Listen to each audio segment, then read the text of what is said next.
profesor, compañeros. Somos de CIRMA número 4. El tema que nos corresponde exponer es gestión de riesgo en tasa de interés y valor en riesgo VAR. A continuación presento mi grupo. Está conformado por Geraldine, Juan Camilo, Joan, Magnoli, quien les habla, Juliet. A continuación le doy mi palabra a Geraldine, que empieza con la exposición. Bueno, nosotros realizamos una pequeña introducción donde nos habla del proceso de riesgos en tasas de interés. Entonces podemos decir que es una necesidad que permite a las empresas el adoptar adoptar posiciones privilegiadas frente a la competitividad.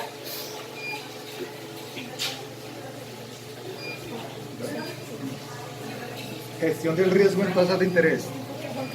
Cuando hablamos sobre el riesgo de tasas de interés, hacemos referencia a la eventualidad de que al producirse cambios en dicha tasa, la composición de activos y pasivos de una entidad se modifique de tal manera que puedan afectar negativamente una situación económica. Esta modificación puede llegar a ser beneficiosa o desventajosa para sus ingresos financieros netos o bien para su valor económico. Fuentes del riesgo de tasas de interés. El riesgo de tasas de interés, cabe resaltar, forma parte activa de todas las operaciones cotidianas que realizan las entidades financieras. Es por ello que su análisis exhaustivo resulta de gran utilidad, ya que les permite anticipar cómo se comportan sus rendimientos futuros que dependen de las tasas de interés vigentes. Riesgo de revaluación o de reseteo de tasas. Consiste en la tenencia de activos y pasivos con distintos plazos y vencimientos, y la revisión del valor de estos generan dos riesgos ligados a las tasas de interés, fija por un lado y variable por el otro. Esos desajustes, a pesar de que representen la base de las operaciones que se realizan a diario, exponen a las entidades a que un cambio en el valor de las tasas modifique su resultado del periodo en cuestión. Riesgo de la curva de rendimiento. En pocas palabras, este riesgo se refiere a la posibilidad de que las curvas de rentabilidad se modifiquen y provoquen una variación en los retornos de las posiciones que se tienen en determinados activos y pasivos. Riesgo base. Otra fuente importante del riesgo de tasas de interés surge de la correlación imperfecta entre el ajuste de las tasas ganadas y pagadas en los diferentes instrumentos con características de repricing similares. Cuando las tasas de interés varían, esa tendencia en derivados puede generar cambios inesperados. Opcionalidad. El riesgo de la opcionalidad se origina principalmente por la tenencia de opciones de ingresos fijos que tienen instrumentos de renta fija o tasas de interés como subyacentes. Bueno, el proceso de gestión del riesgo es el proceso de identificar, evaluar el seguimiento, control y mitigación del riesgo de tasas de interés, y comprende diversos procesos tales como la administración de los descansos de las tasas de interés, el análisis de la incertidumbre de la fijación de las tasas que incluyan flujos futuros de fondos, las repartaciones de las tasas, la fijación de límites, el empleo de las pruebas de estrés a las cuales se exponen los activos y el diseño del plan de contingencias.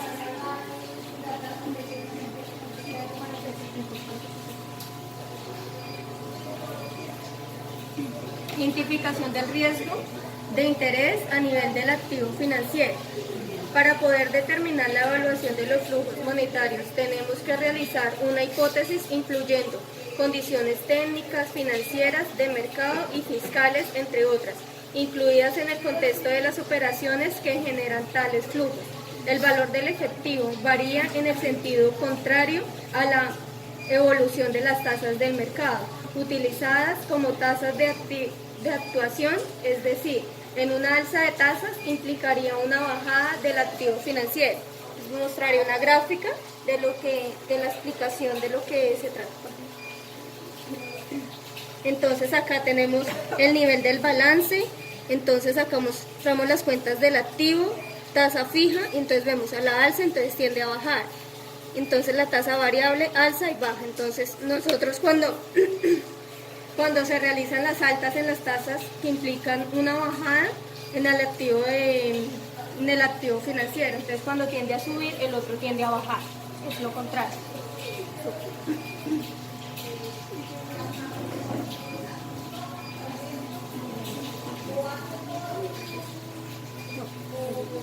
El del balance.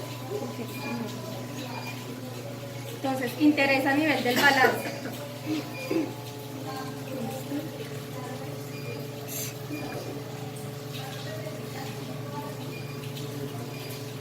Del balance. El balance es elaborado en una óptima estrictamente patrimonial. Eso quiere decir que se realiza directamente en el patrimonio de la empresa, que permite la evaluación de las riquezas de la empresa. El método del valor actual neto, VAN, consiste en comparar la suma de los flujos actualizados de los activos que integran el balance.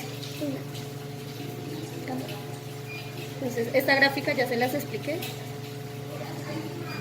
La identificación de las cuentas. La identificación de las cuentas de interés, de riesgo de interés a nivel de las cuentas de resultados.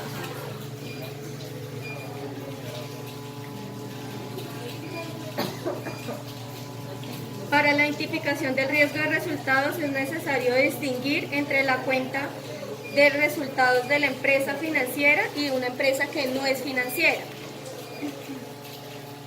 La empresa financiera resulta excesivamente de un margen de interés igual a la diferencia entre los intereses recibidos y los intereses pagados.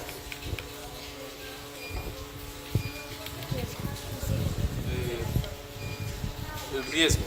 Para hablar de las medidas de riesgo es necesario hablar de la definición del riesgo como tal para las finanzas. Entonces se dice que el riesgo es producto de la incertidumbre que existe sobre el valor de los activos financieros ante movimientos adversos de los factores que determinan su precio. A mayor incertidumbre, mayor riesgo. Tenemos las medidas de riesgo, las cuales se propusieron como la variabilidad de los rendimientos de los activos financieros como medida de riesgo. En esto, la varianza de los rendimientos de los activos se mantuvo como la medida de riesgo universalmente aceptada, cuando finalmente se hizo evidente que esta es más bien una medida de incertidumbre que de riesgo. Entonces, coincidente con las grandes crisis financieras ocurridas precisamente en este periodo, se vio la necesidad de que la medida de riesgo no se tomara como medida de riesgo.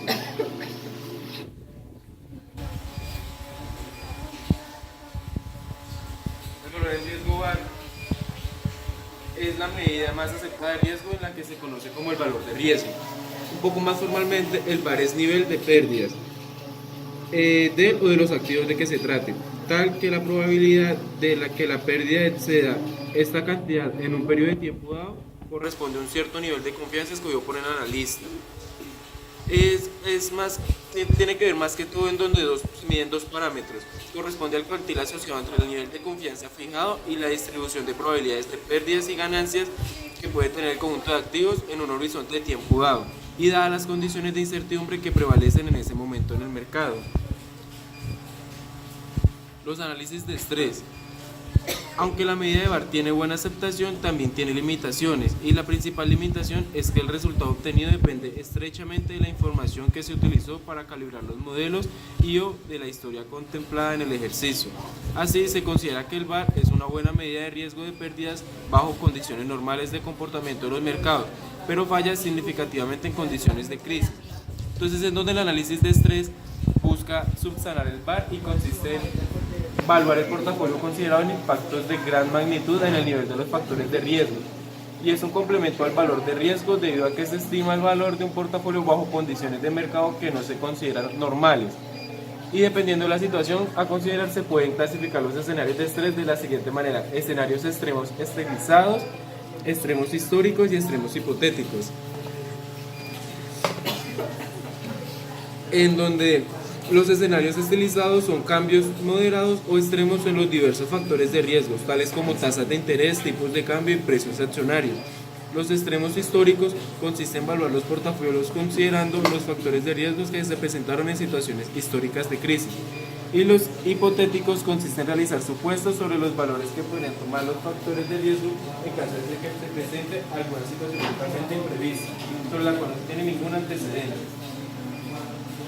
Tenemos el riesgo de mercado, donde el riesgo de mercado es la pérdida potencial en el valor de los activos financieros debido a movimientos adversos en los factores que determinan su precio. Estos factores, también conocidos como factores de riesgo, por ejemplo las tasas de interés o el tipo de cambio. Las medidas de sensibilidad. Duración. La duración es el análisis de la duración en un método usado tradicionalmente por las instituciones cuando desean medir el riesgo de pérdida de valor de sus activos por movimientos paralelos y adversos en las tasas de interés.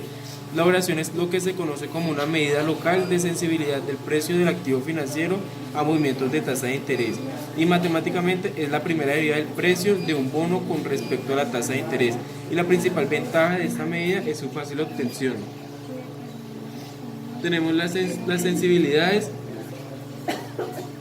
El valor del dólar de un punto base conocido como DB01 por sus siglas en inglés, y el valor del precio de un punto base PB01, y es el cambio en el precio de un instrumento financiero resultante de un cambio paralelo de un punto base en la curva intertemporal por plazos de las tasas de interés. La simulación histórica, y consiste en evaluar los activos de un portafolio de instrumentos en los escenarios de factores de riesgo históricamente observados en un cierto periodo de tiempo.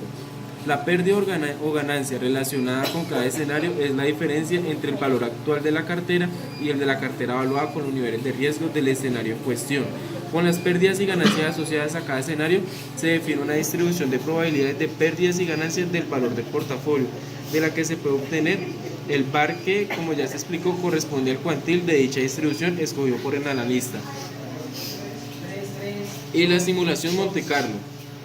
Una vez generados los escenarios, se procede igual que en la simulación histórica, es decir, se evalúa la cartera con los valores de los factores de riesgo asociados a cada escenario y se obtienen pérdidas o ganancias asociadas a cada escenario, como la diferencia entre su valor actual y que corresponde al escenario. Así se obtiene la distribución de probabilidades de pérdidas y ganancias y el VaR, como el cuantil de la distribución correspondiente al nivel de confianza escogido.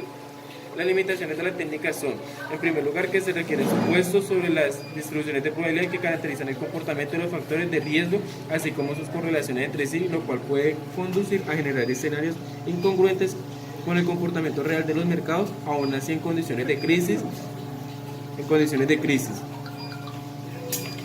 Bueno, sigo entonces con riesgo de crédito y contraparte. El riesgo de contraparte existe cuando se da la posibilidad de que una de las partes de un contrato financiero sea incapaz de cumplir con las obligaciones financieras contraídas, haciendo que la otra parte del contrato incurra en una pérdida.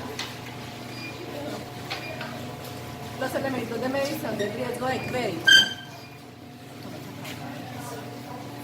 Los factores que se deben de tomar en cuenta para los elementos de medición del riesgo son 5. El primero son las probabilidades de incumplimiento y o de migración en la calidad crediticia del deudor. Esto lo que nos quiere decir es que es una medida de qué tan probable es que un acreditado cumpla o no con sus obligaciones. Este tipo de crédito normalmente se estima a partir de la tasa de incumplimiento observada en cada tipo de crédito. Su mínimo valor es 0, que es imposible que cumpla, y su máximo valor es 1, que seguro que cumple. Aquí, por ejemplo, podemos dar un ejemplo de la empresa que estamos estudiando. Es una empresa que se dedica a la comercialización de productos de Claro, y ellos esa probabilidad de cumplimiento la hacen por medio de una consulta data crédito o el scoring, que es como una calificación que hacen interna de acuerdo a sus diferentes obligaciones crediticias, dan como una especie de calificación, y así mismo es que ellos dan los créditos pues internamente para cada cliente.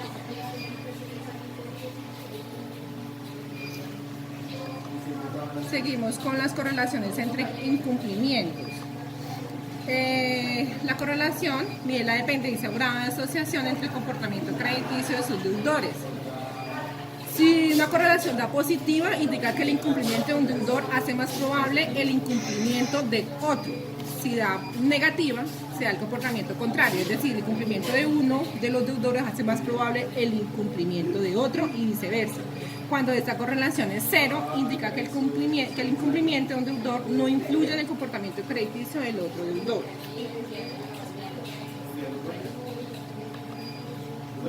Seguimos con la concentración de cartera. Nos dice que hay mucho crédito en pocas manos, lo que puede ser pues muy riesgoso para la empresa. Normalmente se mide a través de algún indicador que resume en un solo número cómo está distribuida por saldos una cartera de crédito o alguno de sus segmentos. La exposición a cada deudor es lo que debe el deudor en un momento dado en caso de un incumplimiento. O sea, tan pronto hace el incumplimiento, entonces a partir de ahí es la exposición.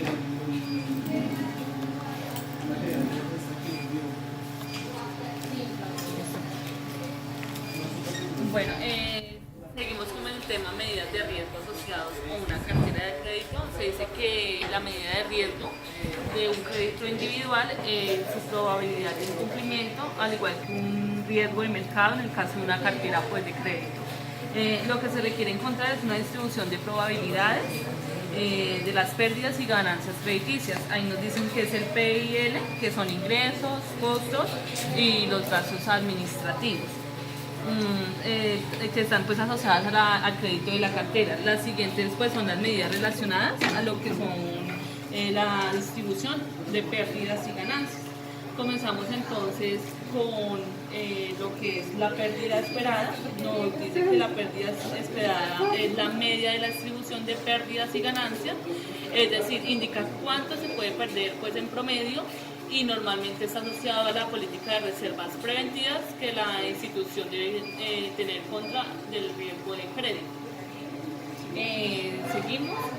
Tenemos lo que es la metodología propuesta por Basilea. Esto es una ciudad ubicada en el norte-este de Suiza, que pues proponen, que dicen que es la pérdida esperada, la probabilidad de cumplimiento, que es la probabilidad prevista para que un prestatario se declare insolvente y dejar de pagar su deuda o la amortización pues, que tiene con la entidad financiera.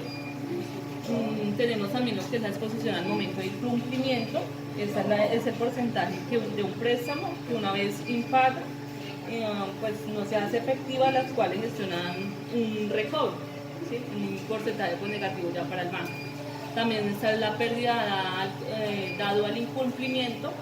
Esa es ya es una mala calificación en el cálculo de la pérdida esperada, y el capital, definida como el importe de deuda pendiente del pago en el momento de incumplimiento del préstamo que el cliente pues ya efectúa.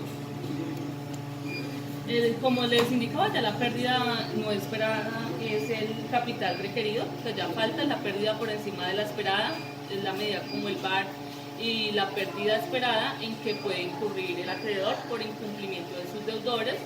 Se puede expresar como un múltiplo de la desviación estándar de la distribución de probabilidades de pérdidas y ganancias.